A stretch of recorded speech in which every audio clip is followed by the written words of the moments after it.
नमस्कार, मैं प्रदीप निराला और आप देख रहे हैं तहलका हरियाणा आपकी आवाज़। आज हम खड़े हैं अभी गुरुग्राम के सेक्टर 37C में। आवर होम सोसाइटी है यहाँ पर। अभी कुछ देर पहले बादशाहपुर के विधायक राकेश दौलताबाद आए थे।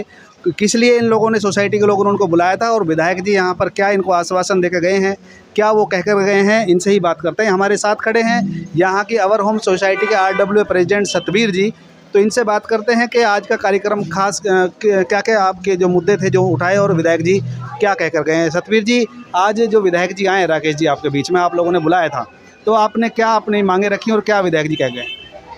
आज हमारे बीच में हमारे क्षेत्र के जनप्रतिनिधि जो राकेश दौलताबाद जी हैं, बादशाहपुर के विधायक, वो हमारे बीच में हमारी समस्याएं सुनने के लिए आए थे। हमने बुलाया था उनको और उन्होंने हमारी समस्याएं सुनी और समस्याएं हमारी अनेकों हैं, क्योंकि हमारे गुरुग्राम शहर के अंदर आप सबको पता है इंफ्रास्ट्रक्चर की बहुत बड़ी प्रॉब्लम है। पिछली सरकारों ने यहाँ लाइसेंस बांट दिए, लेकिन जो इंफ्रास्ट्रक्चर है उसका कोई समाधान नहीं किया। मैं फॉर एग्जांपल बात करूँगा, हमारे सेक्टर C के अंदर कम से कम भी 8 जो है डेवलपर हैं, जो नीचे वाले सेक्टर हैं उनसे अलावा 8 डेवलपर यहाँ पर हैं, जैसे तक्षशिला हाइट है, अपेक्स है, इंपीरिया है, ILD है, करोना है और ILD ग्रीन है। ये सब मिला करके 8 से 10 डेवलपर हैं। यहाँ से कम 500 करोड़ रुपया EDC IDC सरकार में जमा किया गया है, लेकिन उस 500 करोड़ के एवज में हमें कुछ भी नहीं मिला है। रोड के बाहर गेट के बाहर न तो बरसाती नाला है, न रोड है, न स्ट्रीट लाइट है, सीवर है, फुटपाथ है, कुछ भी नहीं है।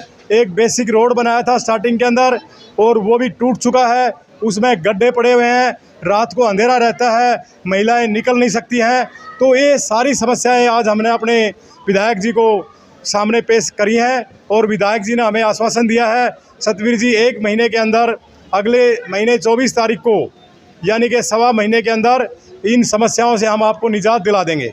और वो आश्वासन दे के गए हैं। अगले महीने फिर मीटिंग होगी, उसमें समीक्षा की जाएगी काम की कि कितना कवर किया गया है और क्या पेंडिंग में है और क्या उसको आगे सुधार की ज़रूरत है।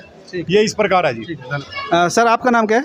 मेरा नाम पंकज सिसोदिया है। तो बोलिए, आपको क्या कहना है जो आज राकेश जी आए आपके बीच में? देखिए, सबसे पहले ये अच्छी बात है, दौलताबाद जी सोसाइटी में आए हैं और उन्होंने सारी समस्याओं को सुना। लगभग आधा घंटे हमारे बीच में रहे और सारे प्रशासनिक अधिकारियों को उन्होंने बुलाया सोसाइटी में और हमें आश्वासन दिया है कि हर महीने वो आएंगे हमारे क्षेत्र में और हर महीने वो प्रोग्रेस चेक करेंगे कि कितने काम हुए हैं, वो किस स्टेज पर हैं। कितना संतुष्ट हैं आप विधायक से? जो आज उनके साथ मीटिंग हुई है, हमें पूरा उन पर विश्वास है कि वो जल्दी हमारे काम को टाइम से पूरा करा देंगे। प्रधान जी, कितने आप संतुष्ट नज़र आ रहे हैं विधायक से? सर, आज जो विधायक जी ने हमें आश्वासन दिया है, हम उससे संतुष्ट हैं, लेकिन रिजल्ट तो 1.5 महीने बाद और 4 महीने बाद और 6 महीने बाद आएगा। अभी मैं कह दूं कि हम संतुष्ट हो गए हैं और काम हो गए हैं, तो वो अभी फ़िलहाल के लिए ठीक नहीं होगा। बिल्कुल जल्दबाजी होगा अभी फ़िलहाल। इनका कहना है, प्रधान जी का इनका कहना है कि आज राकेश जो हैं विधायक बादशाहपुर के, उनको यहाँ पे बुलाया गया था और उनको अपनी समस्याओं से अवगत कराया गया था, जिसके बाद में विधायक ने इनको आश्वासन दिया है कि आने वाले 1 से 1.5 महीने के अंदर जितनी भी समस्याएं उनके सामने रखी गई हैं उनको ख़त्म करके उसके बाद में एक बार फिर से यहाँ पे बैठक की जाएगी और उन कामों की समीक्षा की जाएगी, कितने काम हुए हैं और कितने बचे हुए हैं। आइए बात करते हैं राकेश दौलताबाद से, विधायक से, जो यहाँ पर कार्यक्रम में पहुँचे हैं।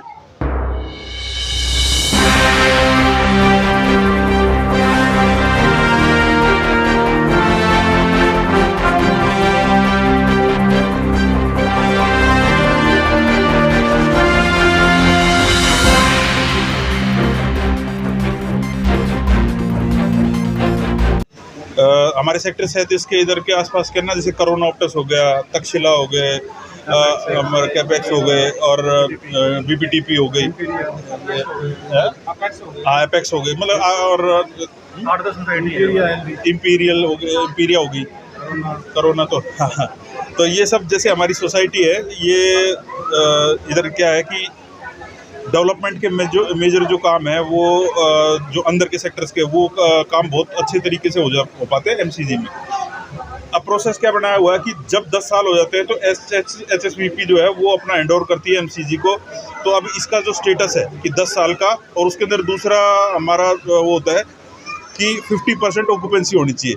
तो 50% ऑक्यूपेंसी से तो ऊपर ये उस क्राइटेरिया ये पार कर चुका है, और 10 साल वाला भी मेरे ख्याल से पार कर चुका है। तो इस हमने 1.5 महीने का यही टारगेट बनाया है कि इसको HSVP से वापस लेके आए MCG में, जो इनको हमेशा तक के लिए प्रॉब्लम सॉल्व हो।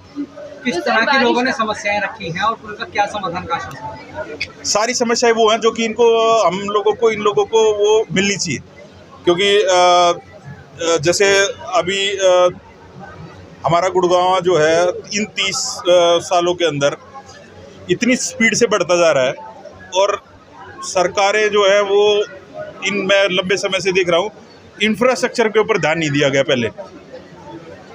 तो जो इंफ्रास्ट्रक्चर और जो पॉपुलेशन का है वो इम्बैलेंस इतना ज़्यादा हो गया कि अब जो है उन चीज़ों को हमें उतनी तेज़ी से उनको कवर करना पड़ेगा। मैं तो यही कहना चाहूँगा, सरकारें आई, सरकारें गई, अधिकारी आए, अधिकारी गए, सब लोगों ने यहाँ पे गुड़गांव के अंदर एक अपना फॉर्मेलिटी सी करके, हमारे सबसे ज़्यादा ज़रूरी है जी यहाँ पे आज भी हम जो सेंसेक्स है 10 लाख वाला उसके ऊपर काम कर रहे हैं, और जबकि पॉपुलेशन जो है वो 40 लाख से भी क्रॉस है।